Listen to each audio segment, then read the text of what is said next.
Paz do Senhor a todos, bem-vindos ao nosso canal. Estamos aqui para mais uma leitura da Palavra do Eterno. E hoje nós vamos ler Atos 27 e 28, para encerrar o livro de Atos dos Apóstolos. Capítulo 27. E como se determinou que navegássemos para a Itália, entregaram Paulo e alguns outros presos a um centurião por nome Júlio, da corte Augusta, e embarcando em um navio de Adramítio, que estava prestes a navegar em demanda dos portos pela costa da Ásia, fizemo-nos ao mar. E estando conosco Aristarco, macedônio de Tessalônica, no dia seguinte chegamos a Sidom, e Júlio, tratando Paulo com bondade, permitiu-lhe ir ver os amigos e receber deles os cuidados necessários. Partindo dali, fomos navegando e a sotavento de Chipre, porque os ventos eram contrários. Tendo atravessado o mar ao longo da Cilícia e Panfilha, chegamos a Mirra, na Lícia. Ali o centurião achou um navio de Alexandria que navegava para a Itália e nos fez embarcar nele, navegando vagarosamente por muitos dias, e havendo chegado com dificuldade de fronte de Cnido, não nos permitindo o vento ir mais adiante, navegamos a sotavento de Creta, à altura de Salmone, e costeando-a com dificuldade, chegamos a um lugar chamado Bons Portos, perto do qual estava a cidade de Lazéia. Havendo decorrido muito tempo e tendo se tornado perigosa a navegação, porque já havia passado o jejum, Paulo os advertia, dizendo-lhes: Senhores, vejo que a viagem vai ser com avaria e muita perda, não só para a carga e o navio, mas também para as nossas vidas. Mas o centurião dava mais crédito ao piloto e ao dono do navio do que às coisas que Paulo dizia. E não sendo o porto muito próprio para invernar, a maioria deles foram de parecer que daí se fizesse ao mar, para ver se de algum modo podiam chegar a Fenice, um porto de Creta, que dava saída para o nordeste e para o sudoeste, para ali invernar. Soprando brandamente o vento sul, e supondo eles terem alcançado o que desejavam, levantaram ferro e iam costeando Creta bem de perto. Mas não muito depois desencadeou-se do lado da ilha um tufão de vento chamado Euroaquilhão. E sendo arrebatado o navio e não podendo navegar contra o vento, cedemos à sua força e nos deixávamos levar, correndo a sotavento de uma pequena ilha chamada Clauda. Somente a custo podemos segurar o batel, o qual recolheram usando então os meios disponíveis para cingir o navio, e temendo que fôssemos lançados na Sirte, arriaram os aparelhos e se deixaram levar, como fôssemos violentamente açoitados pela tempestade. No dia seguinte, começaram a aliviar a carga ao mar, e ao terceiro dia, com as próprias mãos lançaram os aparelhos do navio. Não aparecendo por muitos dias nem sol nem estrelas, e sendo nós ainda batidos por grande tempestade, fugiu de nós, afinal, toda a esperança de sermos salvos. Havendo eles estado muito tempo sem comer, Paulo, pondo-se em pé no meio deles, disse: Senhores, devíeis ter me ouvido e não ter partido de Creta para evitar esta avaria e perda. E agora vos exorto a que tenhais bom ânimo, pois não se perderá vida alguma entre vós, mas somente o navio, porque esta noite me apareceu um anjo de Deus, de quem eu sou, a quem sirvo, dizendo: não temas, Paulo, importa que compareças perante César, e eis que Deus te deu todos os que navegam contigo. Portanto, senhores, tende bom ânimo, pois creio em Deus que há de suceder assim como me foi dito. Contudo, é necessário irmos dar em alguma ilha. Quando chegou a 14ª noite, sendo nós ainda impelidos pela tempestade, no mar de Ádria, pela meia-noite suspeitaram os marinheiros a proximidade de terra, e lançando a sonda acharam 20 braças. Passando um pouco mais adiante, tornando a lançar a sonda, acharam 15 braças. Ora, temendo irmos dar em rochedos, lançaram da popa 4 âncoras e esperaram ansiosos que amanhecesse. Procurando entre mentes os marinheiros fugir do navio e tendo arriado o batel ao mar sob pretexto de irem lançar âncoras pela proa, disse Paulo ao centurião e aos soldados: se estes não ficarem no navio, não podereis salvar-vos. Então os soldados cortaram os cabos do batel e o deixaram cair.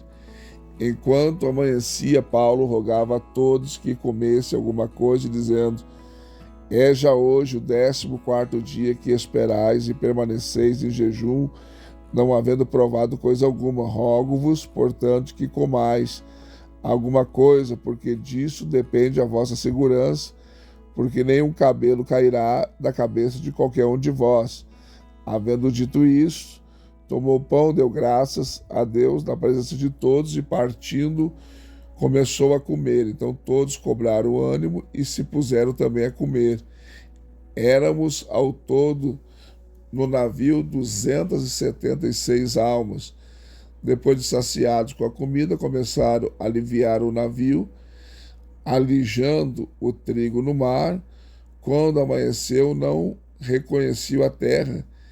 Divisavam, porém, uma enseada com uma praia, e consultavam-se se poderia nela encalhar o navio, soltando as âncoras, deixando-nas no mar, largando ao mesmo tempo as amarras do leme e içando ao vento a vela da proa, dirigiam-se para a praia, dando, porém, no lugar onde 2 correntes se encontravam, encalharam o navio, e a proa, enclavando-se, ficou imóvel, mas a popa se desfazia com a força das ondas.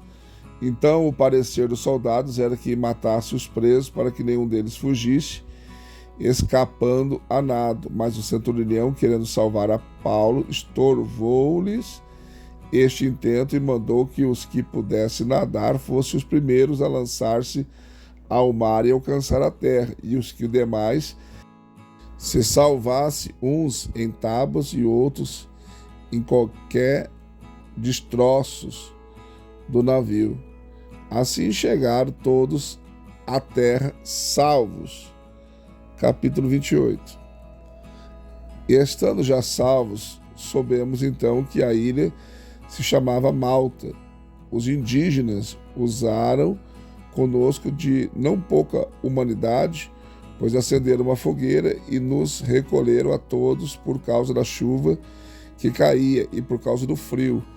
Ora, havendo Paulo ajuntado e posto sob o fogo um feixe de gravetos, uma víbora, fugindo do calor, apegou-se-lhe à mão.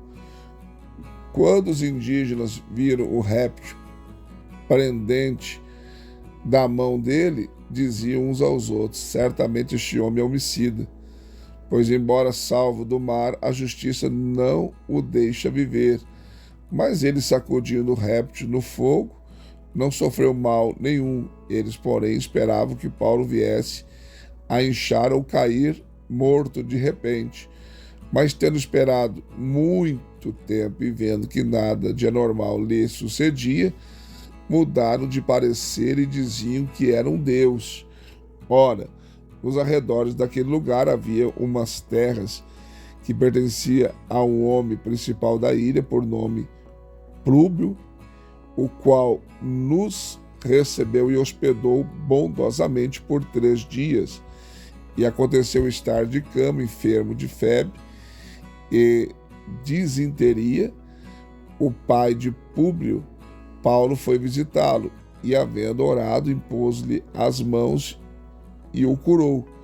Feito isto, vinham também os demais enfermos da ilha e eram curados. E estes nos distinguiram com muitas honras, e ao embarcarmos puseram a bordo as coisas que nos eram necessárias. Passado 3 meses, partimos em um navio de Alexandria que invernava na ilha, o qual tinha por insígnia Castor e Pollux, e chegando a Siracusa, ficamos ali 3 dias, donde, costeando, viemos a Régio, e soprando no dia seguinte o vento sul, chegamos em 2 dias a Puteoli, onde, achando alguns irmãos, fomos convidados a ficar com eles 7 dias. Depois nos dirigimos a Roma.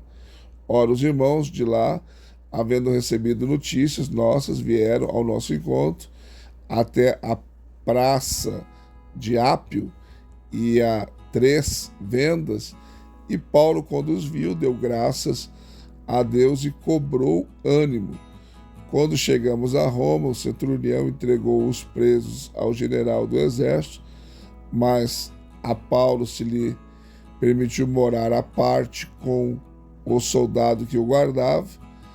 Passados 3 dias, ele convocou os principais dentre os judeus e, reunidos eles, disse-lhes: varões, irmãos, não havendo eu feito nada contra o povo ou contra os ritos paternos, vim contudo preso desde Jerusalém, entregue nas mãos dos romanos, os quais, havendo-me interrogado, queriam soltar-me, por não haver em mim crime algum que merecesse a morte. Mas, opondo-se a isso os judeus, vi-me obrigado a apelar para César, não tendo, contudo, nada de que acusar a minha nação. Por esta causa, pois, vos convidei para vos ver e falar, porque pela esperança de Israel estou preso com esta cadeia.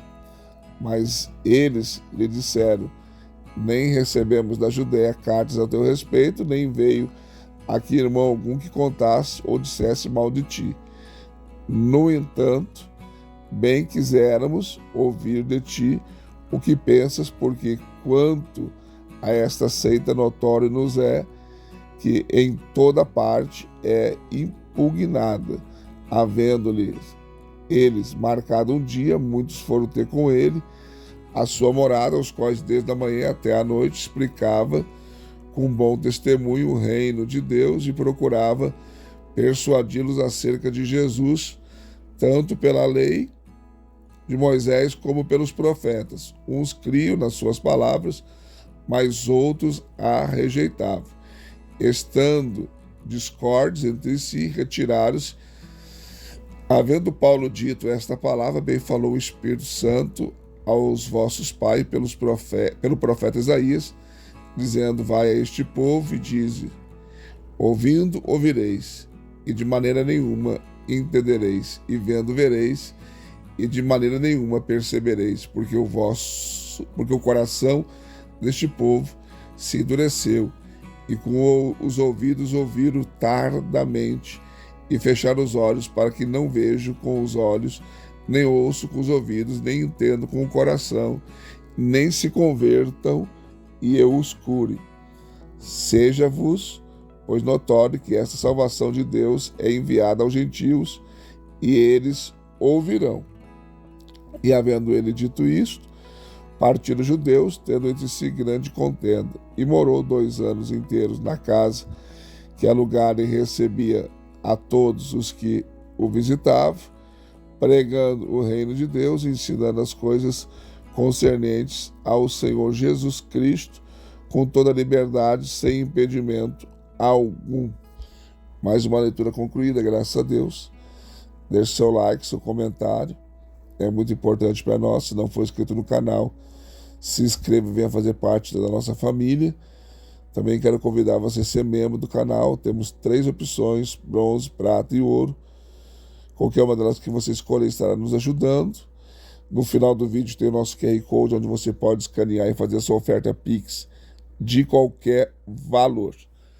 Estamos na reta final para terminar a leitura da Bíblia. Deus abençoe você e até a próxima leitura, se Deus assim nos permitir.